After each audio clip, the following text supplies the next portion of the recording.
Só que nos últimos 4 dias, o presidente da República já fez 3 declarações sobre a morte do miliciano, o que não se encaixa ali em nenhuma pauta da prioridade nacional.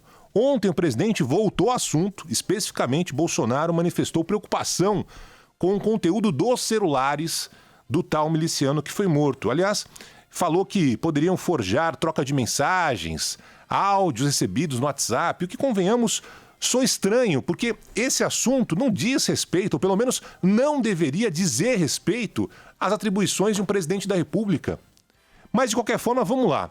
Soa estranha a insistência para que seja feita uma perícia independente, sendo que até agora não saiu nenhum laudo oficial do governo baiano. Claro que todo mundo espera, ou deveria esperar, que essa perícia seja imparcial. Aliás, todos os laudos técnicos devem ser imparciais. Não é assim que deveria funcionar? Muito bem. Se foi queima de arquivo, se ele sofreu tortura, como ontem sugeriu inclusive o senador Flávio Bolsonaro, essa investigação deve apurar. Agora, eu nunca vi uma preocupação tão grande com um bandido que foi morto pela polícia, como nesse caso na família Bolsonaro, que nem em casos que chocam o país, toda hora, infelizmente. Por exemplo, quando a menina Agatha Félix foi morta no Rio de Janeiro, com aquele tiro disparado por policial ali, pegou a van, a menina estava voltando para casa. Naquela ocasião, o presidente Bolsonaro não falou nada. Assim como tantos outros casos, não estou falando de bandido morto, estou falando de inocente morto nessa maluquice dessa guerra civil. Historicamente, o presidente da República, ainda como deputado, sempre defendeu a ação policial. Sempre criticou quando o policial foi punido. Como assim? O policial vai lá pro fronte de batalha, às vezes acaba sendo recebido a tiros por bandidos, e aí o policial vai e mata um bandido. Como assim? Ele tem que ficar afastado. Até pouco tempo atrás, teve aquela discussão de excludente de licitude. Né? O policial que, teoricamente, mata um bandido, está no cumprimento das suas funções, essa é a função legal. O presidente da República sempre defendeu isso. Agora, nesse caso específico, quando trata-se de um conhecido do presidente da República, que chegou, inclusive, a ser defendido por ele na Câmara dos Deputados, lá atrás, quando foi preso pela primeira vez esse miliciano, cuja mãe e a mulher trabalhavam no gabinete do deputado Flávio Bolsonaro até outro dia, no Rio de Janeiro, na Assembleia do Rio de Janeiro, aí existe uma preocupação muito grande por parte do presidente da República e por parte do filho dele também, do Flávio Bolsonaro. E nada, gente, nada contra querer apurar independente. Lógico que é isso que a gente quer. Deveria sim para todo mundo, não só para o miliciano. Toda investigação deveria ser independente, clara, cristalina. Com esse vagabundo que até agora tem as circunstâncias da morte não explicadas, ou qualquer pessoa que morreu por aí. Só que é curiosa essa preocupação tão grande do presidente da República que ontem, do nada, inseriu justamente essa questão do telefone celular, ou dos telefones celulares, né, que poderiam revelar troca de mensagens, já que ninguém tinha até então falado nessa história. Todo mundo fala assim, será que ele morreu por queima de arquivo, né? A Veja trouxe informação que o tiro foi dado de perto. Agora a história dos celulares, das trocas de mensagens, eu não tinha ouvido ninguém falar sobre isso. Ontem o presidente da República inseriu esse ponto na discussão. De qualquer forma, há uma inexplicável preocupação do presidente, tocando nesse assunto reiteradas vezes.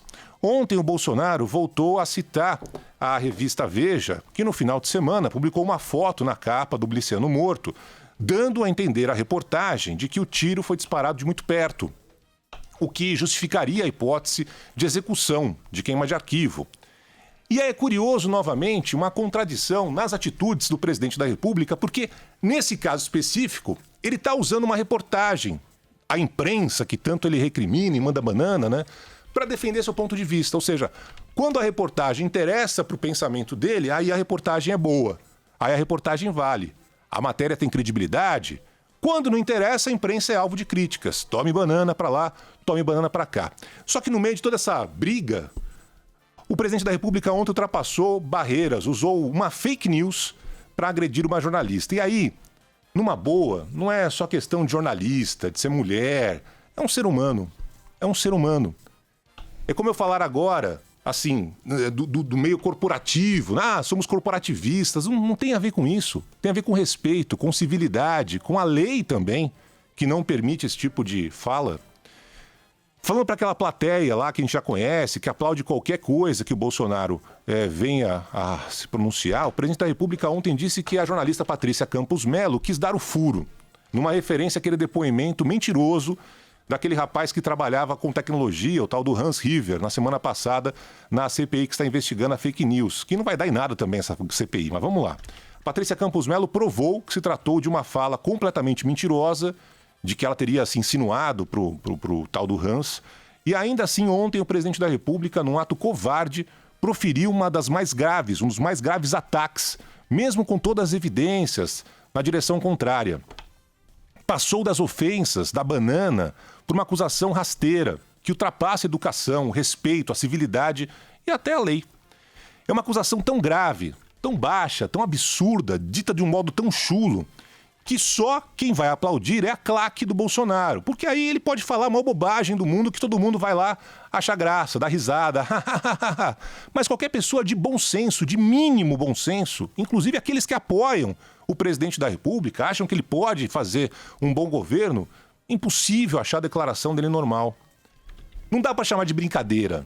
Ainda mais quando você acaba alimentando uma fake news.